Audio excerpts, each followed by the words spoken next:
Welcome to World Breaker Coo's Reviews. I'm your host, World Breaker Coo, and today we are reviewing Decepticon, Hazard, and Blitzwing. Or really, Blitzwing and Hazard. So, I'm very excited to get this figure. I was going to get the Megatron figure, but instead I passed and said, you know what, I'll wait and get this guy. So, let's first take a look and see how awesome this guy really is. So, looking at what he comes with this epic, nice, detailed sword. Seems to be very dangerous. I wouldn't want to be cut with it. He can hold it, but it is really loose. But it's better to just plug it in on the side right there. Kind of like where Megatron's big cannon gun was. Because this figure does very closely to the Voyager class Megatron for Titan's Return. And he also comes with this gun you probably have seen multiple times if you're a Titan's Return collector.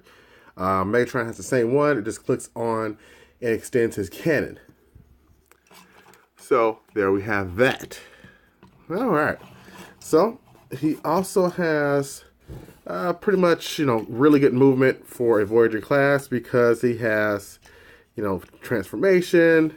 So it's a lot easier to get him to do some of his flexibility. He has no waist swivel.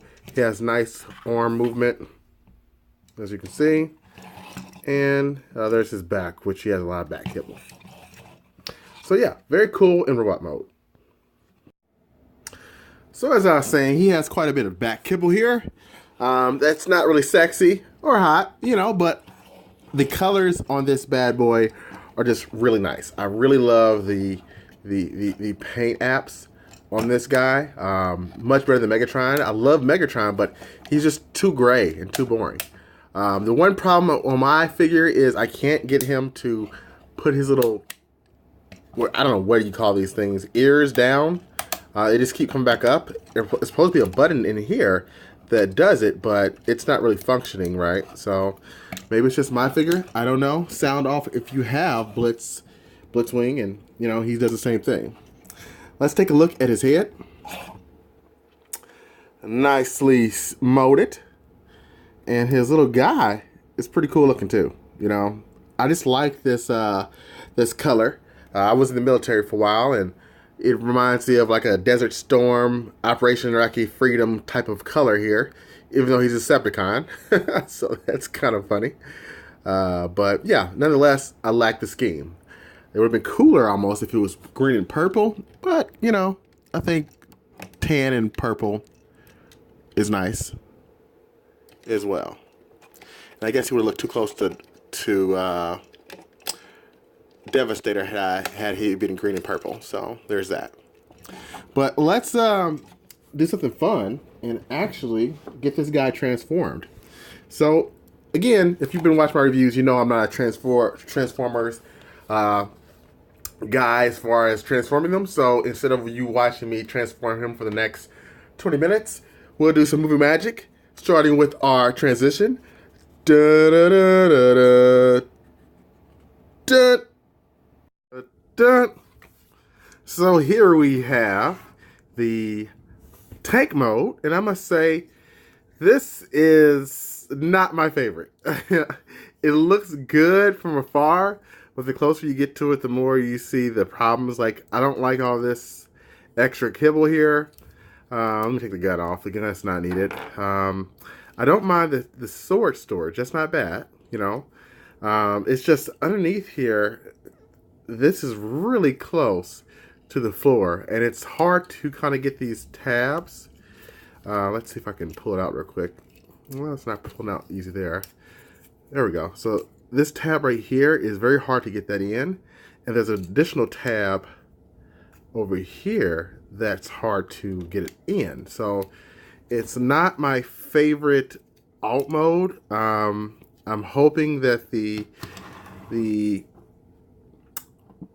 fighter mode looks better. I do like that the turret can turn. So that's been a problem on some of the other Titan's Returns, but here it's not bad. It's also got some spots here for a Titan's Return or Hitmaster to sit. I like that, and he's got a nice little comfy spot right there. Some nice molding, I should say. But yeah, I like it and I don't. It's a hard one. There's too much loose stuff here, and and the instructions suck. I'm not gonna lie to you. I'm not missing anything. It just kind of sits there like that. So it's not bad. Doesn't really roll that well. I'm also worried about damaging the bottom, from rolling it. That's because it's so close to the floor, but ground. But I guess it works. So let's try out the hopefully better mode, the fighter mode, with some movie magic. Da, da, da, da, da, da. All right, so here we have Blitzwing's alt mode, the best alt mode. This looks sharp, and you can see right in there I have the headmaster.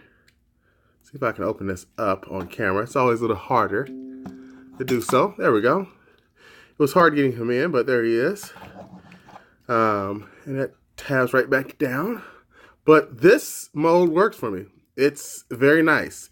This is one of the most difficult transformers to transform that I have.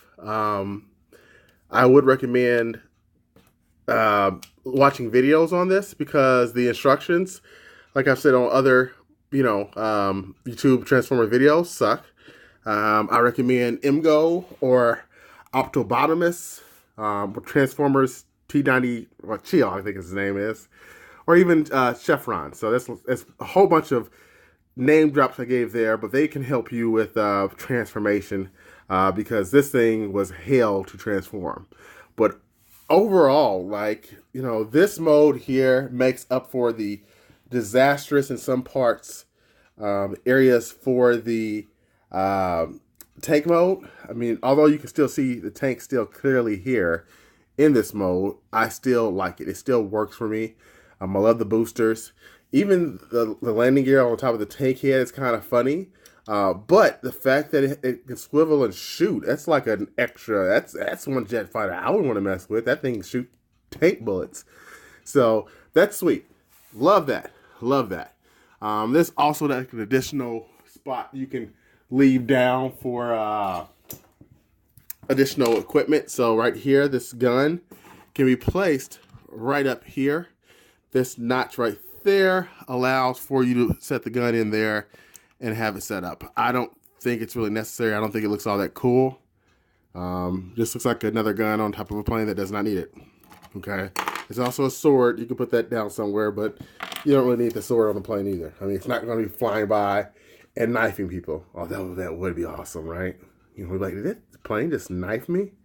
But at the end of the day, I think this is a great Voyager. I think it's a must if you're a G1 lover, because this triple changer is what a triple changer should be, besides some of the problems in tank mode getting it transformed. So overall, definitely and I hope you liked this review. If you have liked it or enjoyed it, please check out my previous Transformers review there, and subscribe here if you haven't already. Thanks for watching, and see you next time. Peace.